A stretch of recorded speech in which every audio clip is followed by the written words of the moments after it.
இப்போ நம்ம எதை குறித்து பார்க்க போறோம் அப்படின்னா, மார்க்கு 11ஆம் அதிகாரம் 25-26 வசனம் என்ன சொல்லுது?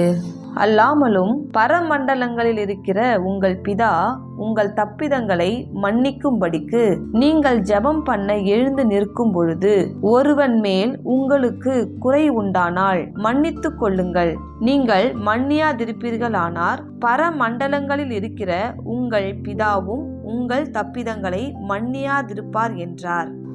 நம்ம படிச்ச இந்த வசனத்துல என்ன சொல்லப்பட்டிருக்குன்னா, நம்ம ஜெபம் பண்ண வரும்போது, அதாவது நம்ம டெய்லி பண்ணுவோம் இல்லையா, குடும்ப ஜெபம், தனிப்பட்ட ஜெபம், கூடி சேர்ந்து ஒரு ஜெபம் பண்ணுவோம் இல்லையா, அப்படி நம்ம ஜெபிக்கும் பொழுது நாம நம்ம வாழ்க்கையில தேவனுக்கு விரோதமாக செய்த தவறுகளை அவர் நமக்கு மன்னிக்க வேண்டுமானால், அதாவது நாம செய்கிற ஜெபத்தை பிதா நம்மளுக்கு கேட்டு நம்மளுக்கு பதில் தரணுமானால், அல்லது பிதா நம்மளுடைய பாவங்களை மன்னித்து நம்மளோட விண்ணப்பத்தை ஏற்றுக்கொள்ள வேண்டுமானா நாம என்ன பண்ண வேண்டியமா இருக்குது?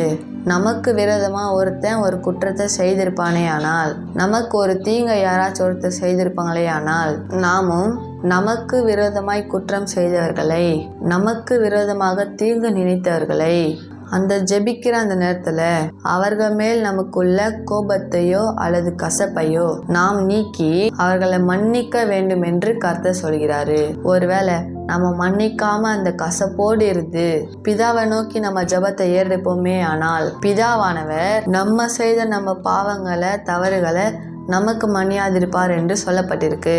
அப்போ நம்மளுக்கு அப்படி மன்னியாமல் இருப்பாரே ஆனால் நம்முடைய விண்ணப்பத்தை எப்படி ஏற்றுக்கொள்வாரு? அதனால்தான் இயேசுசாமி ஜபிக்க வரும்பொழுது நம்ம எப்படி இருக்கணும் அதை பற்றி இந்த இடத்துல சொல்லியிருக்காரு.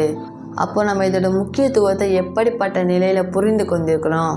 இப்போ நம்ம அன்றாட ஜெபம் பண்ணும்பொழுது இந்த வசனத்தின்படியே நம்ம மன்னித்தவர்களாக இருந்து ஜெபம் பண்ணுறோமா, அல்லது மற்றவர்கள் மேல் கசப்பும் வைராக்கமும் வைத்து ஜெபிக்கிறவர்களாக இருக்கிறோமா அப்படின்னு சிந்தித்து பார்க்க வேண்டியது மிக மிக அவசியமாக இருக்குது. இந்த விஷயத்தை ஏன் மறுபடியும் அவசியப்படுத்துறேன்னா, பிதா நம்ம செய்த பாவங்களை நமக்கு மன்னிக்கணும். அப்போ நாம் நமக்கு விரோதமாக செய்தவர்களோட பாவத்தை மன்னித்தே ஆகணும். நாம் மன்னிக்கலைன்னா நம்மையும் பிதாவானவர் மன்னிக்க மாட்டாரு. அவர் நம்மை மன்னிக்கலைன்னா நாம வேண்டிக் கொள்ற ஜபத்தையும் கேட்க மாட்டாரு. நம்ம என்னத்தான் விசுவாசத்தோட நம்மளுக்கு பதில் வரும் என்று எதிர்பார்த்திருந்தாலும் பதில் வராது.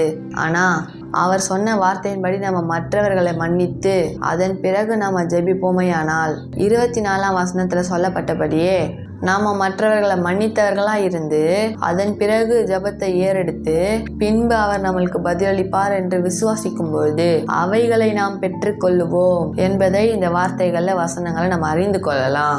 இப்ப நம்ம எப்படிப்பட்டவர்களா இருந்து ஜெபித்து கொண்டிருக்கிறோம்? இந்த வசனத்தின் அடிப்படையில நம்ம மற்றவர்களிடம் அன்பா இருந்து அவர்களை மன்னித்தவர்களா இருந்து ஜெபிக்கிறோமா, அல்லது மற்றவர்கள் மேல் கசப்பும் வெறுப்பும் கோபமும் உள்ளவர்களா இருந்து ஜெபிக்கிறோமா என்பதை சிந்தித்து பார்க்கணும். ஒரு உதாரணத்துக்கு, இயேசுசாமி தம்மை சிலுவையில் அடித்து அறைந்தவர்களை நோக்கி பிதாவே இவர்களை மன்னியும் என்று நமக்கு எடுத்து காண்பிப்பாரையானால் நாம நமக்கு விரோதமா தீங்கு எழுப்பவர்களை எத்தனை அதிகமா மன்னிக்க வேண்டியதா இருக்குது அப்படின்னு சிந்தித்து இன்றைக்கு சரியான வேத வசனத்தின் அடிப்படையில நம்முடைய இரட்சகர் நமக்கு காண்பித்த வழியில வாழ்ந்திருந்து நம்முடைய ஜெபங்களை அவருக்கு பிரியமா ஏறெடுப்போம்.